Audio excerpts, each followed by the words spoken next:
আসসালামু আলাইকুম।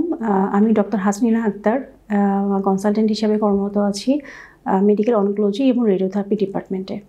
আজ 7 সেপ্টেম্বর বিশ্ব রেডিওথেরাপি অ্যাওয়ারনেস ডে। আসলে আমাদের ক্যান্সার চিকিৎসায় রেডিওথেরাপির ভূমিকাটা অনেক। আসলে অনেকেই জানেন না যে রেডিওথেরাপি জিনিসটা কী, এটি অনেকের কাছে অজানা। রেডিওথেরাপি হচ্ছে রেডিয়েশন থেরাপি, অর্থাৎ রেডিয়েশনের মাধ্যমে ট্রিটমেন্ট দেওয়া হয়ে থাকে। আমাদের এভারকেয়ার হসপিটাল চট্টগ্রামে আমরা রেডিয়েশনের যে মেশিনটি নিয়ে আসছি সেটি হচ্ছে লিন্যাক মেশিন।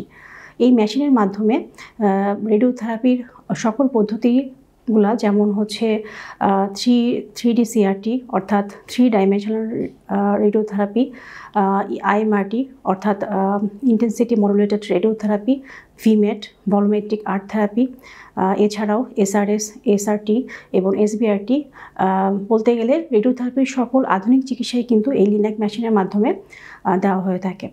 আসলে অনেকের কাছে মনে হয় যে আমরা যে লিন্যাক মেশিনে রেডিয়েশন দিচ্ছি এটি আসলে কি। এখানে আসলে আমাদের এই মেশিনে ইউজ করা হয় হাই এনার্জি এক্সরে। এই হাই এনার্জি এক্সরে দিয়েই আমরা চিকিৎসাটি দিয়ে থাকি। আর অনেকের কাছেই মনে হয় যে রেডিয়েশন মনে হয় কোনো তাপ বা হিটযুক্ত কিছু জিনিস। আসলে এটা পুরোটাই ভুল।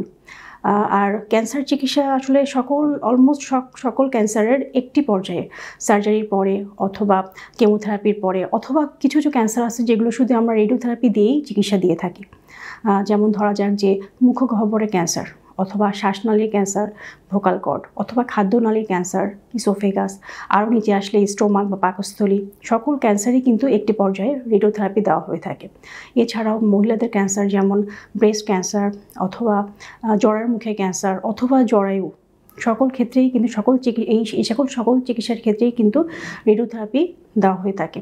এছাড়াও স্কিনের ক্যান্সার, অথবা পুরুষ বা নারীর সকলেরই কিন্তু মলদ্বারের ক্যান্সার অথবা ফুসফুসের ক্যান্সার, সকল ক্ষেত্রেই কিন্তু আমাদের রেডিওথেরাপির একটি রোল আছে।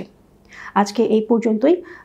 রেডিওথেরাপি সম্পর্কে কোনো কিছু জানার থাকলে অবশ্যই আমি আপনাদের পাশে আছি। যোগাযোগ করুন এভারকেয়ার হসপিটাল চট্টগ্রামে। ভালো থাকবেন, সুস্থ থাকবেন। আসসালামু আলাইকুম।